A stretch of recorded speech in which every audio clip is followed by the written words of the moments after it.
Film की शुरुआत एक औरत ऐना से होती है। उसका बेटा जीन उसे नींद से जगाता है ताकि वो स्विमिंग प्रैक्टिस के लिए जा सके। जीन ऐना से कहता है कि वो आज काम से छुट्टी ले ले क्योंकि आज उसका अंडर वाटर ड्राइविंग टेस्ट है। वो पिछले 2 दिन से मुसलसल इसी टेस्ट की तैयारी कर रहा होता है। ऐना बेदार हो जाती है, लेकिन उसी वक्त उसे घर के बाहर एक गैर मामूली आवाज़ सुनाई देती है। वो खिड़की खोलकर बाहर देखती है तो मालूम होता है कि बहुत तेज़ बारिश हो रही है। बारिश गैर मामूली हद तक शदीद होती है। ऐना खिड़की बंद करती है और जिन के लिए नाश्ता बनाने लग जाती है। नाश्ता बनाते हुए वो रोज़ की तरह अपनी माँ को कॉल करती है और उसका हाल वाल पूछती है। बातचीत के दौरान ऐना को पता चलता है कि उसकी माँ के इलाके में भी शदीद बारिश चल रही है। ये सुनकर ऐना को अजीब सा एहसास होता है और उसे लगता है कि आज कुछ गैर मामूली होने वाला है। इसी दौरान बाहर तेज़ तूफान शुरू हो जाता है और अंदाज़ा होता है कि ये तूफान ज़्यादा देर तक चलने वाला है। ऐना की माँ उसे बताती है कि वो आज काम पर नहीं जाएगी। फ़ोन कॉल ख़त्म हो जाती है। ऐना दोबारा नाश्ता बनाने में लग जाती है।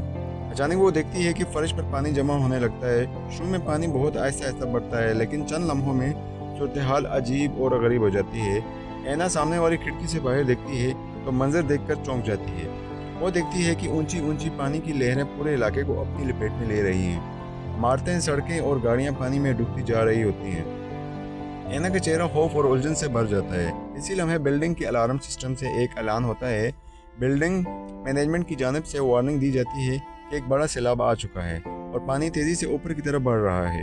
ऐलान में बताया जाता है कि पानी तीसरी मंजिल तक पहुंच चुका है। तमाम रिहायशियों को फ़ौरन हुक्म दिया जाता है कि वो अपनी जान बचाने के लिए ऊपर वाली मंजिलों की तरफ मुंतकिल हो जाएं। ये भी बताया जाता है कि पानी की वजह से बिजली मुकम्मल तौर पर बंद हो चुकी है, जिसके बायस तमाम लिफ्टें बंद हो चुकी हैं। अब किसी के पास लिफ्ट इस्तेमाल करने का कोई रास्ता नहीं होता। सबको सीढ़ियों के जरिए ऊपर जाना होगा। ऐना फ़ौरन घबराहट में आ जाती है, लेकिन खुद को संभालती है। वो तेज़ी से अपने और अपने बेटे के कपड़े इकट्ठे करने लग जाती है। इसी दौरान उसे फ़ोन बजता है। फ़ोन पर एक पुलिस अफसर जो ऐना को बताता है कि ऐना और उसके बेटे की सिक्योरिटी और रेस्क्यू की जिम्मेदारी उसे दी गई है। जो ऐना से कहता है कि वो सामान छोड़कर सिर्फ अपने बेटे को लेकर ऊपर वाली मंजिल की तरफ रवाना हो जाए। वो उसे यकीन दिलाता है कि वो खुद जल्द ही वहाँ पहुँच जाएगा। यह हमें मालूम होता है कि ऐना सिर्फ एक आम औरत नहीं, वो एक डॉक्टर और आर्टिफिशियल इंटेलिजेंस और कुदरती आफात की पेशगोई की माहिर भी है। इसी वजह से वो शुरू से ही इस सूरत हाल को लेकर हैरान और मुहतात नजर आती है। इससे पहले उसे अंदाज़ा था कि किसी बड़ी तबाही का इम्कान मौजूद है, लेकिन इसी लम्हे वो आन ख्यालात को नज़रअंदाज करती है। ऐना अपने बेटे की ज़रूरत वाली दवाइयाँ उठाती है और उन्हें एक छोटे से बैग में डाल लेती है। फिर वो चीन को अपनी पीठ पर उठाकर ऊपर वाले अपार्टमेंट की तरफ निकल जाती है। बाहर निकलते ही वो रुक जाती है। चारों तरफ सिर्फ पानी ही पानी नजर आता है। इमारत के अंदर और बाहर हर तरफ शोर, चीख पुकार और अफरा तफरी मची होती है। तमाम लोग अपने घरों से निकलकर जान बचाने के लिए ऊपर वाली मंजिलों की तरफ रवाना हो जाते हैं। सीढ़ियों पर बेहद भीड़ होती है। लोग एक दूसरे को धकेल रहे होते हैं। कुछ ही देर में बात सामने आती है कि ऊपर जाने वाले मरकजी रास्ते किसी चीज़ की वजह से ब्लॉक हो चुका है। लोग सीढ़ियों पर फंस जाते हैं और आगे नहीं बढ़ पाते। ऐना हालात को देखते हुए फ़ौरन फैसला लेती है। वो अपने बेटे को संभालते हुए बिल्डिंग के आखिरी हिस्से में मौजूद इमरजेंसी सीढ़ियों की तरफ दौड़ती है। सीढ़ियाँ चढ़ते वक्त उसे अपने बेटे से बातें करती है, उसे दिलासा देती है और उसे हौसले देने की कोशिश करती है ताकि वो ना डरे। लेकिन जीन अचानक सामने का मंजर देख लेता है। वो पानी में तैरते हुए लोगों को देखता है जो अपनी जान बचाने के लिए जदोजहद कर रहे होते हैं। जीन खौफज़दा हो जाता है। ऐना फ़ौरन उसका ध्यान हटाने के लिए उसे गाना सुनाने लग जाती है और तेज़ी से सीढ़ियाँ चढ़ती है, लेकिन चंद लम्हों के बाद वो रुक जाती है। वो देखती है कि इमरजेंसी सीढ़ियाँ भी बंद हैं। लोगों ने वहाँ भी अपना सामान रख दिया है, जिसकी वजह से रास्ता मुकम्मल तौर पर बंद हो चुका है। ऐना सीढ़ियों के किनारे से गुजरने की कोशिश करती है। इसी लम्हे उसका पाँव फिसल जाता है और वो गिरने वाली ही होती है।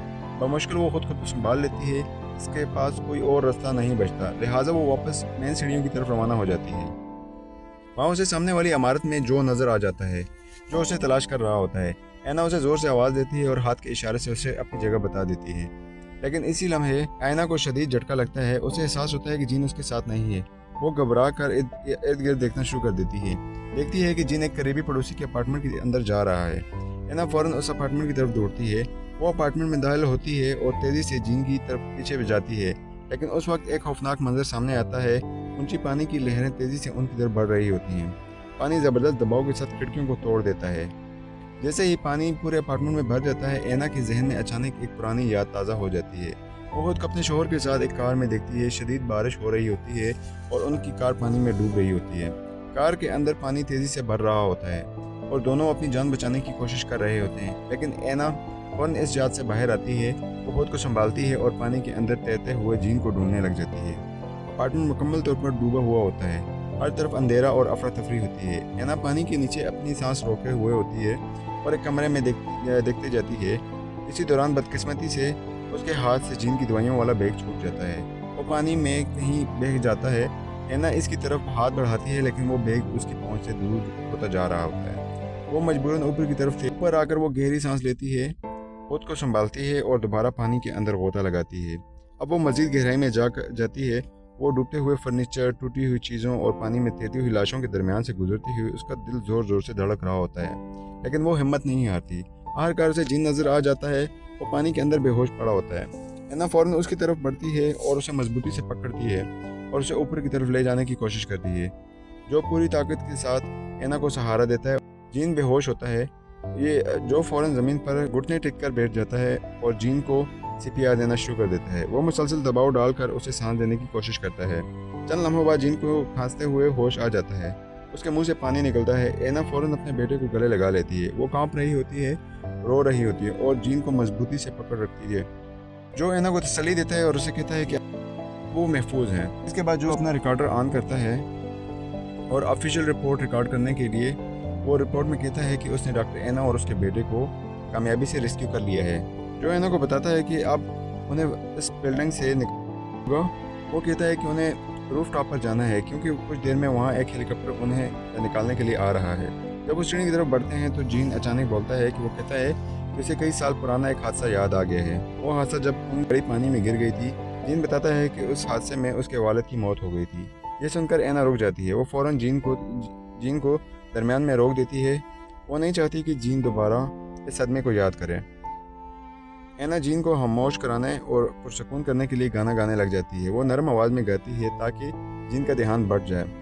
सीढ़ियाँ चढ़ते हुए एना जो एक बात कहती है, वो कहती है कि उसने एक अजीब बात नोट की है। वो कहती है कि पानी नमकीन है जबकि ये सिर्फ बारिश का पानी होना चाहिए था, जो एना को बताता है कि असल हकीकत इसे कहीं ज़्यादा खौफनाक है। वो बताता है कि एक छोटा सियारा अंटार्कटिका से टकरा गया है और तसादम की वजह से वहाँ बर्फ़ बहुत ज़्यादा तेज़ी से पिघल रही है और समुद्र का पानी बारिश के पानी के साथ मिल गया है, जो एना को मज़ीद बताता है कि पूरे जापान मुकम्मल तौर पर डूब चुका है। वो ये भी कहता है कि जिस 30 मंजिला इमारत में वो इस टाइम है वो भी ज़्यादा देर तक खड़ी नहीं रह सकती और जल्द ही पानी में डूब जाएगी। ये सुनकर एना मुकम्मल तौर पर हैरान रह जाती है।